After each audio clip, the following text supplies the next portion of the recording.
আসসালামু আলাইকুম ওয়া রাহমাতুল্লাহি ওয়া বারাকাতুহু। একেবারে সংক্ষিপ্ত সময়ের দিকে লক্ষ্য রেখে তার আরেকটা প্রোগ্রাম আছে, আপনারা জানেন, ভাইজানরা সব সেখানে যাবে। আমি গত রাত্রি মদিনা শরীফ থেকে ফিরে এসেছি। আজকে এই নবী পাকের ভালোবেসে ভাইদের আহ্বানে সাড়া দিয়েছি।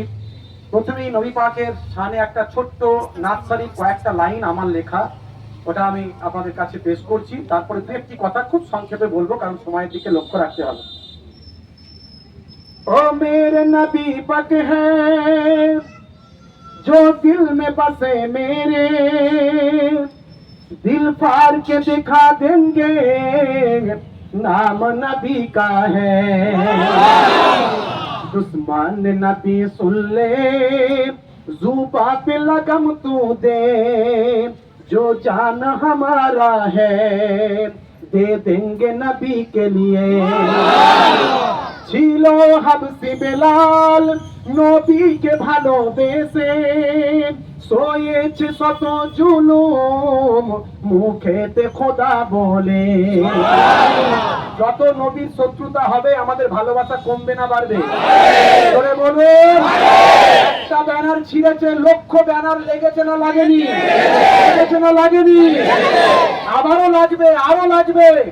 মনে রাখবেন, এই লড়াইটা কিন্তু হিন্দু মুসলমানের নয়। লড়াইটা হচ্ছে এক শ্রেণীর রাজনীতির কারবারি সাম্প্রদায়িক ব্যক্তিদের সঙ্গে মুসলমান, শুধু মুসলমান নয়, শুভবুদ্ধি সম্পন্ন হিন্দু, মুসলিম, খ্রিস্টান, জৈন নবীর পক্ষে, আমাদের পক্ষে কথা বলছে না, বলেনি?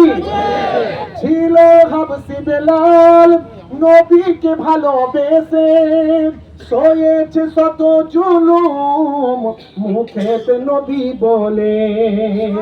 লাখো বেলাল এ যুগে নবীকে ভালোবেসে, এই জান भी दे देंगे ओ जान भी ले लेंगे।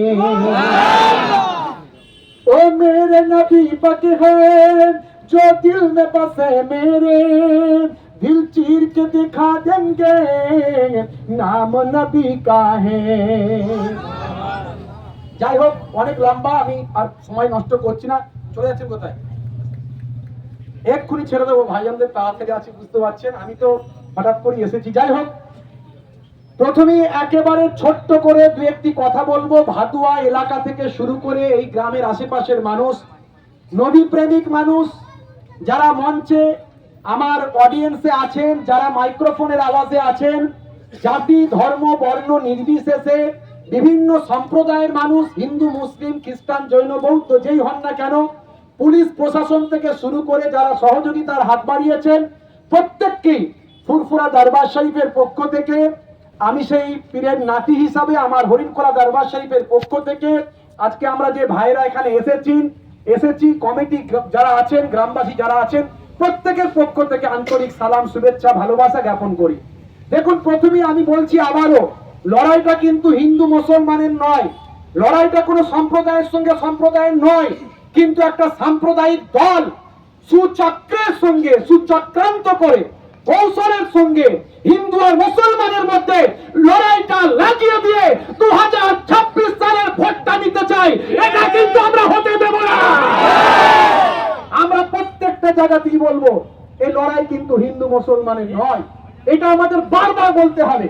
এই লড়াইটা আমাদের একটা সুচক্রান্তকারী, কৌশলকারী, ভোটকে তারা আত্মসাৎকারী, ভোটের চিটিংবাজকারী, ভোট বেড়ে নেওয়াকারী, এদের সঙ্গে লড়াইটা হচ্ছে। কাদের?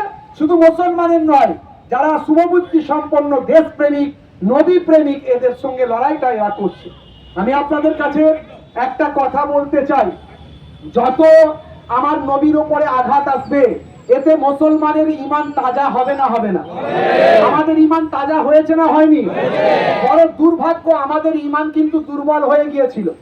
এটা আল্লাহর পক্ষ থেকেই হচ্ছে, যাতে আমাদের ঈমানটা তাজা হয়। আর সেটা হয়েছে না হয়নি? ব্যানার কটা পুড়িয়েছে আর কটা ব্যানার লাগানো হয়েছে আপনি দেখুন, গুনতে পারবেন না, কোটি কোটি ব্যানার লাগানো হয়েছে। মনে রাখবেন, যখন টরন্টোর জমিনে আমেরিকার বুকে টেরি জনস, একজন খ্রিস্টান পাদ্রী, খ্রিস্টানরা আমাদের ভাই, হিন্দুরা আমাদের ভাই, জৈন বৌদ্ধ আমাদের ভাই, সমস্ত জাতি ধর্মের মানুষ আমাদের ভাই, কিন্তু প্রত্যেক সম্প্রদায়ের মাঝখানে কিছু ভেজাল লোক আছে না নাই? আমাদের মুসলিমদের মধ্যে আছে, এটা অস্বীকার করার জায়গা নাই। শুনুন, এখন খ্রিস্টান পাদ্রী ইন্টারনেটে ভাইরাল, আজও পাবেন, তার নাম হলো মিস্টার টেরি জন্স। যখন টেরি জন্স বলেছিল ঈদের দিনে কোরআন মাজিদ পুড়িয়ে ফেলবো, সেদিন সারা বিশ্বের মুসলমান ভেবেছিল একটা পাগল বলছে, বলুক, ওদের আইন কানুন আছে, ওরা বুঝে নেবে। কিন্তু বাংলাদেশ থেকে আমার এক হিন্দু ভাই, একজন শিল্পী, তার নাম হলো, ভাই আমার নামটা আমার এই মুহূর্তে নকুল কুমার বিশ্বাস, ইয়েস, নকুল কুমার বিশ্বাস, ইন্টারনেটে সার্চ করবেন। তিনি কি বলছেন জানেন? তিনি বলছেন, হে মিস্টার টেরি জন্স, তুমি কটা কোরআন পড়াবে? তুমি জানো না কোরআন প্রেমীদের ভালোবাসা কোরআনের প্রতি? একটাও যদি পৃথিবীতে হাফেজ জিন্দা থাকে, সারা পৃথিবীর বুকে একদিনের মধ্যে, দুদিনের মধ্যে, 3 দিনের মধ্যে আবার কোটি কোটি কোরআনের কপি ছড়িয়ে যাবে। যদি আগুন লেগে ধ্বংস হয়ে যায় পৃথিবীর সব বইয়ের দোকান, তবু বিশ্ব থেকে হারাবে না পবিত্র কোরআন। করবে কেমন করে কোরআন ধ্বংস? আগুনের তেজ। করবে কেমন করে কোরআন ধ্বংস? আগুনের তেজ। বিশ্বে আছে কোটি কোটি কোরআনে হাফেজ। এটা আমার লেখা নয়, এটা নকুল কুমার বিশ্বাসের লেখা, একজন হিন্দু ভাই। পৃথিবীতে কোটি কোটি হিন্দু, খ্রিস্টান, জৈন, বৌদ্ধ আছে, তারা আমার নবীর জন্য নিজেদের জীবনকে উৎসর্গ করতে পারে। আপনি বারাসাতে চলে যান, ওখানে গিয়ে দেখবেন একটা মসজিদ আছে আমাদের হিন্দু ভাইদের পাড়ায়। সেই মসজিদটাই মুসল্লি আসে দূর থেকে, একটা হিন্দু সম্ভ্রান্ত পরিবার, তারা ওই মসজিদটা দেখাশোনা করে, রং করে, মাইকের আওয়াজ, আর মুসলিমদেরকে বলে তোমরা সেখানে নামাজ পড়বে। এটা যখন দেশ যখন ভাগ হয়েছিল, বিনিময় প্রথা হয়েছিল বাংলাদেশের সঙ্গে, তখন এখানকার মুসলিমরা ওখানে গেছে, ওখানকার হিন্দু ভাইরা এখানে এসেছে। এই যে মসজিদটা, সেটা নিয়ে যাওয়া যায়নি, এই মসজিদটা দেখাশোনা করার দায়িত্ব আমরা নিয়েছি। এই নবী প্রেমিক হিন্দু ভাই আছে না নাই? আছে। একজন, এই কদিন আগে আমি এটা রেফারেন্স দিয়েছি, একজন হিন্দু ভাইয়ের বন্ধু ছিল একটা মুসলিম ভাই। ওই হিন্দু ভাইটির কিডনি দুটোই খারাপ হয়ে গেছে, কেউ দেয়নি, তার বাপ কিডনি দেয়নি, মা দেয়নি, ভাই দেয়নি, বোন দেয়নি। যদিও ম্যাচিওর হওয়ার ব্যাপার থাকে, ম্যাচ করার ব্যাপার থাকে, তার বন্ধুর সঙ্গে ম্যাচ করেছে। মুসলিম বন্ধুটা নিজের একটা কিডনি কেটে হিন্দু ভাইকে দিয়েছে। এটাই হলো বাংলার সম্প্রীতি, এটাই হলো ভারতের সম্প্রীতি। মনে রাখবেন, এই সম্প্রীতিকে নষ্ট করার চক্রান্ত চলছে। এই চক্রান্ত আমরা কোনো মতেই হতে দেব না। এই যা কিছু হচ্ছে সব ভোটের জন্য হচ্ছে। আমাদের লড়াইটা হবে অন্যায়ের বিরুদ্ধে, আমাদের লড়াইটা হবে সাম্প্রদায়িক শক্তির বিরুদ্ধে।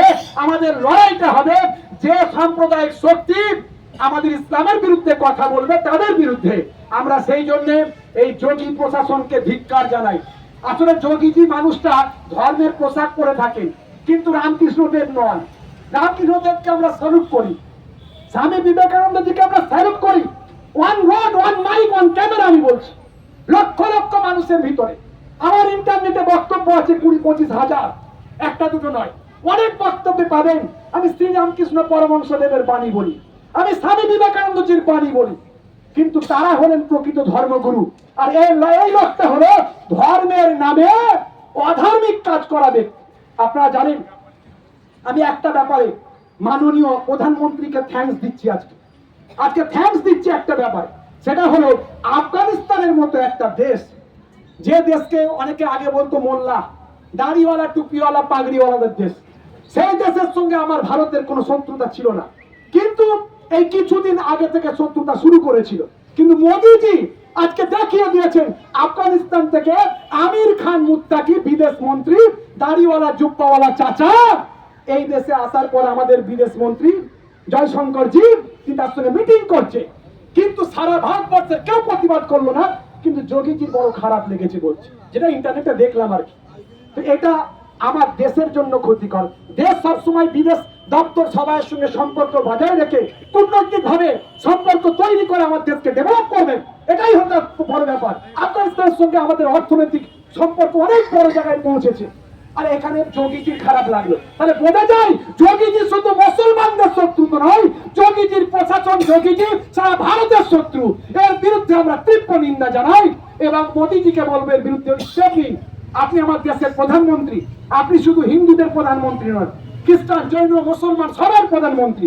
আমরা যখন বিদেশে যাই আমাদের প্রধানমন্ত্রী মোদীজির কথা বলি, আমরা গর্ববোধ করি আমার দেশের প্রধানমন্ত্রীকে নিয়ে। কিন্তু আপনাকে ভাবতে হবে যে আপনি দেশের প্রধানমন্ত্রী, আপনি মুসলমানদের প্রধানমন্ত্রী। যেগুলো হচ্ছে অন্যায় হচ্ছে, এই অন্যায়গুলো বন্ধ করতে হবে। না বন্ধ করলে এর বিরুদ্ধে প্রতিবাদ আমাদের রেগুলারিটি কন্টিনিউয়াসলি চলবে। প্রশাসনকে সম্মান জানিয়ে, সংবিধানকে সম্মান জানিয়ে আমরা আইনত ভাবে অন্যায়ের বিরুদ্ধে প্রতিবাদ করব। এই জন্য বলবো যে আই লাভ মোহাম্মদ, এই নাম বললে সাল্লাল্লাহু আলাইহি সাল্লাম বলবেন, কি বলবেন? রাগেবা আনফরাজুলিন বলা হয়েছে, তার নাক মাটিতে ঘষে দেওয়া হোক। নবী বলেছেন যে আমার নাম শুনে দরুদ পড়বে না, তাই আপনি নবী পাকের নাম শুনলেই দরুদটা পড়বেন। চারিদিকে আজকে নবী প্রেমিকের সংখ্যা বেড়ে গেছে। অমুসলিম ভাইরা আজকে এর প্রতিবাদ করছে, যেটা হচ্ছে উত্তরপ্রদেশে, এর প্রতিবাদ করছে। আজকের এই ভাদুয়া এলাকা থেকে আমরা এই পীরজাদা ভাইদেরকে সঙ্গে নিয়ে একটা কথা বলতে চাই। যোগীজির কাছে, যোগী প্রশাসনের কাছে এই বার্তা, আপনারা পূর্ণ যাত্রা চালিয়ে অন্যায় ভাবে নিরীহ মানুষদের ঘর বাড়ি ভাঙা বন্ধ করুন। যাদের কেস দিয়েছেন কেসগুলো তুলে নিন, না হলে সারা ভারতবর্ষ আইনকে মান্যতা দিয়ে একদিন রাস্তা, সারা ভারতবর্ষের রাস্তা বন্ধ করে দেবে। এই বলে আমি আমার ক্ষুদ্র বক্তব্য এখানে সংক্ষেপ করছি। আসসালামু আলাইকুম ওয়া রাহমাতুল্লাহি ওয়া বারাকাতুহু। যারা আজকের অ্যারেঞ্জমেন্ট করেছেন প্রত্যেককে ধন্যবাদ আবার জানাচ্ছি। যারা পুলিশ প্রশাসনের দায়িত্বে আছেন, ভূমিকা নিয়েছে, তাদের প্রত্যেককে ধন্যবাদ জানাচ্ছি। যারা এই দোকানদার বাড়িগুলো যারা আছে, যারা আমাদের সহযোগিতা করেছেন, প্রত্যেককে থ্যাঙ্কস, ধন্যবাদ জানিয়ে আমি আমার বক্তব্য এখানে শেষ করছি।